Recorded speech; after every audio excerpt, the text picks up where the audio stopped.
Hello and welcome to the program. I'm your host, Neil Howard, here on Health Professional Radio. Thanks so much for joining us. Colon cancer is the second deadliest cancer impacting both men and women, but it's considered preventable if caught in its earliest stages. That's when it's most treatable. Now, as the pandemic continues, of course, it's important that people stay up to date with their screenings and are aware of the options that are available, including tests that can be taken at home. Well, joining us is Boston resident and colon cancer survivor Paul. He's going to talk about the importance of early detection and choice in screening options. A lot to talk about in just a few minutes. Welcome to Health Professional Radio, Paul. Thank you for taking the time today. Tell us who Paul is. What do you like to do? Sure. So I'm 53, and as you mentioned, I'm from the Boston, Massachusetts area. Big sports fan, and for those who follow football, I'll go on record saying I'm still getting over Tom Brady winning a Super Bowl for another team other than the Patriots, but I'm getting there, and of course, yeah, a little pain there, but I'm happy for him. And of course, the reason why I'm speaking to you today is because I'm also a colon cancer survivor. When you were diagnosed with colon cancer, what were some of your symptoms? What was it that led you to even consider getting screened? And that really is a great question because, and really why I'm here to tell my story, I had no symptoms. I mean, none at all. I was feeling great. I was at my annual physical, and my primary care told me that, hey, you're 2 years. At the time I was 52, and she said, you're 2 years overdue for your colonoscopy. And of course, truth be told, she had written me referrals those 2 years, but I had mysteriously lost them. But at this point, I knew she was kind of putting down the gauntlet and saying, hey, you really need to go this route. And I had seen the Cologuard commercials before, so I kind of threw up, hey, why don't we try screening first, really, as a way to delay the inevitable, And the process was really, simple. But when I got the results back, they had come back positive. So my primary physician had booked me for a colonoscopy, and they had found 18 polyps, which one was cancerous. And so I went from feeling great to being diagnosed with stage 3 colon cancer. So there was a huge leap there. Were you still feeling great after the diagnosis? Were you still feeling great during the colonoscopy when they took the polyps out? I was. I mean, obviously, I think the one time I was when I was diagnosed, obviously I was kind of in a shock, but I think that the shock came from the fact that I was still feeling great, and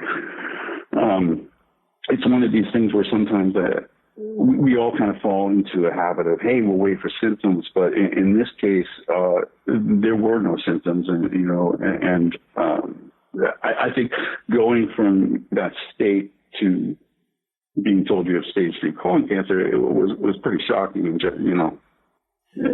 you can imagine. Tell us a little bit about what stage 3 colon cancer actually means from your perspective. What did it mean to you? How did it change your life? Well, I think I had known nothing about cancer before. I mean, cancer was not part of my family, which, that made this a little bit more shocking. And of course, you start reading about various cancers. And at this point, stage 3 was, because it started to go, I mean, basically stage 3, and again, I'm telling you what the physicians told me. I'm not a physician myself, but it essentially meant that it had reached my lymph nodes, and that was going to require chemo. And so it was no longer just getting surgery, but we were really going, I was going to have to go through that full cancer journey. So I just didn't know what that was going to look like, for the next few months. And I think those are the things that you start cycling around in your head, like, can I work? Can I not? So it was definitely a time of a lot of introspection. You seem to be the exception to many of, I guess, the rules that we've heard throughout raising awareness for colorectal cancer. You had no symptoms whatsoever, and you don't have a family history of it as well. Yet, early detection saved your life. Yes, it had a huge impact on my life, and so when we, start talking about, why would you get screened? My reaction is always, why wouldn't you? Because it's I guess the way I've kind of looked at it now is that a lot of people right now are, we have Fitbits, we have health tracking apps on our phones. And to me, getting screened is now just one more proactive step you can take to getting, maintaining your health and being proactive about it. It's a simple procedure, and it can provide a lot of peace of mind. And honestly, in cases like my own, it can have a huge positive impact. Mm-hmm. And when it's in its early stages, of course, that's when it's most treatable, it's most susceptible to treatment. Mm-hmm. And I understand that only about 1 in 10 people with stage 4 colorectal cancer survive beyond 5 years. So it's even more critical because, if you had not detected yours early, then I guess stage 4 was the inevitable, and all of the things that go along with that. Now, next month, March is National Colorectal Cancer Awareness Month, a month dedicated to spreading awareness about colorectal cancer prevention and informing people about the importance of early detection like you're doing here today. What would you recommend people, when would you recommend people start getting screened? You say your physician was talking to you prior to you getting your test at the age of 52.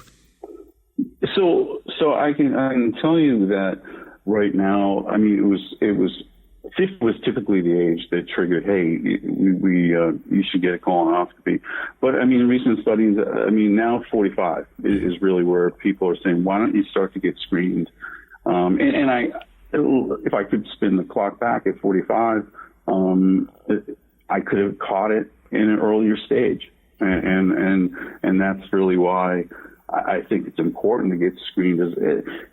When you hit that age, again, don't wait for the symptoms. Mm-hmm.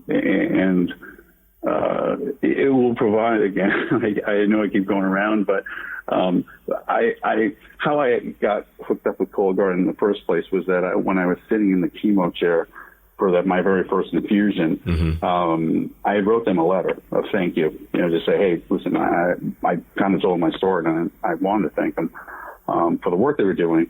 And then, I was also thinking, wow, there are a lot of people like me that could be in this situation. So that's why, I really wanted to take every effort I could to make people aware that they can get screened early and avoid a lot of the complexity that goes on with, advanced stages of cancer. Well, Paul, thank you for joining us here on Health Professional Radio. It's been a pleasure speaking with you. Lots of great information.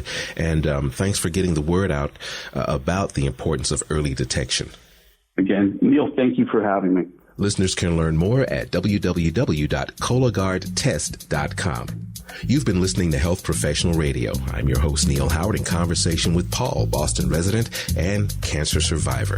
Audio copies of this program are available at hpr.fm and healthprofessionalradio.com.au. You can also subscribe to the podcast on iTunes, listen in, download at SoundCloud, and be sure and subscribe to our YouTube channel at youtube.com/Health Professional Radio.